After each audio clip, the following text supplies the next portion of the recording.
नवी मुंबईमध्ये गेल्या अर्ध्या तासापासून पाऊस थांबलाय, मात्र एपीएमसी मार्केट बाहेरील रस्त्याला आता मोठं पाणी साचलंय। सकाळी आलेल्या जोरदार पावसामुळे एपीएमसी मार्केट परिसरामध्ये पाणी साचल्याचं पाहायला मिळतंय। याचाच आढावा घेतलाय आमच्या प्रतिनिधींनी। नवी मुंबई पनवेलमध्ये सकाळच्या सत्रामध्ये आहे ते पावसाने जोरदार या ठिकाणी आगमन केलं होतं। मात्र सध्या जर आपण पाहिलं तर साधारण 8 नंतर आहे ते पाऊस पूर्णपणे बंद झालेला आहे।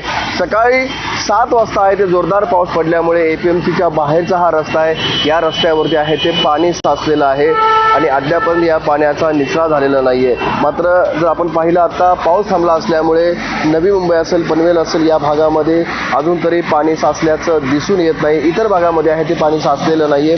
शहराची जर परिस्थिती पाहिली तर संपूर्णपणे शहरावरती आहे ते ढगाळ वातावरण आहे। हवामान खात्याने सुद्धा आज जोरदार पाऊस पडेल अशा प्रकारची शक्यता आहे ती वर्तवलेली आहे। त्यामुळे आता जरी पाऊस थांबला असला तरी दिवसभरामध्ये त्या ठिकाणी मुसळधार पावसाची शक्यता दिसून येत आहे। विनायक पडेल, एबीपी माझा, नवी मुंबई। बीड, नांदेड आणि परभणी जिल्ह्यात